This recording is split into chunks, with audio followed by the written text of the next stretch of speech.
Science has existed for thousands of years, where civilizations tried to understand how the world works.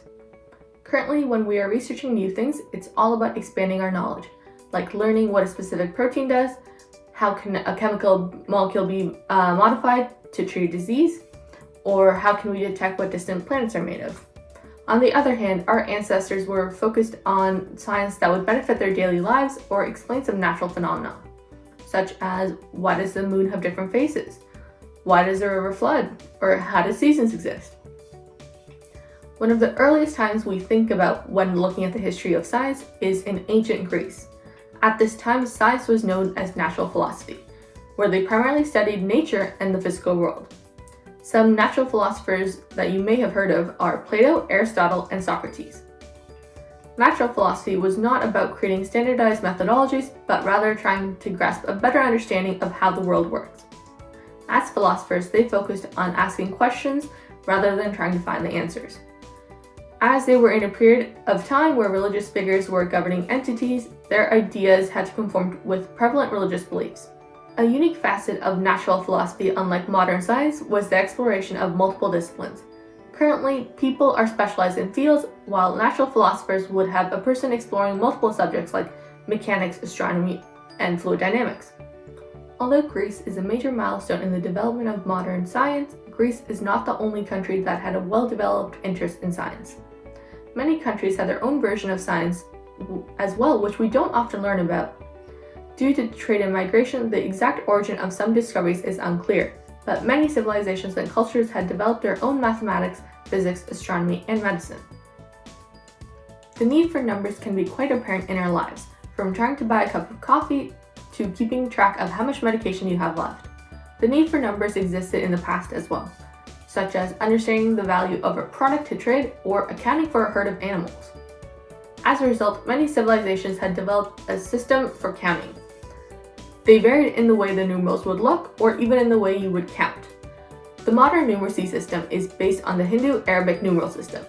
The symbols used are quite similar to what we use today, as well as counting with a base of 10. Not only were they able to create a comprehensive counting system, but they also had well-developed calculative abilities.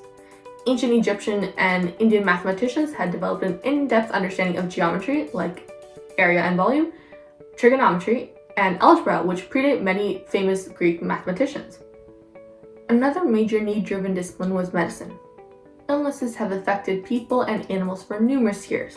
The development of medicine was necessary for survival. Many ancient cultures were aware of the use of plants for medicinal purposes. In the present times, we often disregard the importance of traditional medicine in favor of what we consider to be modern medicine, but we fail to realize that we still rely on such plants today to create medicine. Medication as simple as pain relief medicine like aspirin to complicated cancer medicine like Taxol are all derived from plants. Although ancient doctors and healers may not have known what the chemical compound is that is treating an illness, they were able to find plants in nature which help people get healthy. Some of the strongest developed ancient medicinal knowledge are Chinese herbal medicine, Indian Ayurvedic medicine, and Native American medicine. Plants discovered by these ancient healers are still used today to discover new medication. While the previous two fields were primarily derived due to necessity, the development of astronomy was also driven by the desire to understand the physical world. Many past cultures studied constellations, the movement of the sun, the lunar cycles, records of these have been found across the globe. Many civilizations were even able to create calendars where they figured out the length of a year to be about 360 days long. One of the most notable being the Egyptians, who created a calendar that had 12 months and accounted for 365 and a quarter days, which you may recognize as the basis of the modern calendar system. Ancient civilizations not only created methods to measure time, but they were also interested in understanding the regular movement of the sun and the moon over time. To do so, they created astronomical observatories. The oldest known to be Nabta Playa, located in Africa, which is over 7,000 years old. Another major set of discoveries were found from the Dogon people of Mali. They knew of Saturn's rings, Jupiter's moons, and the spiral structure of the Milky way before modern scientists like Galileo. This information was known by the Dogon people for numerous centuries, but it was undermined by several Western scientists. These prejudices led to initially claiming Dogon astronomy to be incorrect, and afterwards, when it was proven to be true, claiming that it must have come from a European source. As you've just learned, non-Western cultures have ancient knowledge that is highly developed. However, it has not been considered to be a part of the current foundation of knowledge, and is often treated to be of less importance and reliability due to colonization and Eurocentric views. Discoveries that were made significantly earlier were credited to Greek, Roman, or European scientists.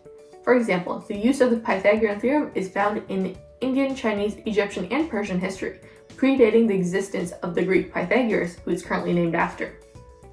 In ancient times, the Greek and Romans conquered many parts of other countries, which led to an increased access to knowledge from other civilizations. Along with the use of trade routes, this helped them diversify their knowledge as they were able to compile discoveries made from ancient Chinese, Indian, and Persian scholars.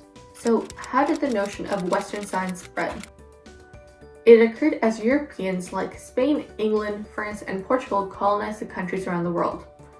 European colonizers saw indigenous science as redundant and often tried to discredit it. There are many theories of how this may have happened. One prominent theory is Besallis's theory, which looks at the forceful imposition of Western scientific beliefs on indigenous people. It's broken into 3 stages. In stage 1, Western science is brought to the new nation. In stage 2, there is a period in which the colonial science is conducted in the new country. In stage 3, there is a struggle for the nation to develop an independent scientific culture separate from the colonial one. An example of this can be seen with the Mayan civilization. They had a unique numeral system where they had a base of 19, but after they were colonized by the Spanish, this system was completely eradicated and the base 10 system was implemented. Colonialism spread Western science around the world, but many of these places had their own versions of science that contributed to the evolving state of Western science. The main takeaways are that although we may think of Greece as being the major pillar in the development of science, many other civilizations like India, China, and Africa also had well-developed fields of science. Due to colonization, many indigenous sciences were suppressed and it led to the spread of Western science.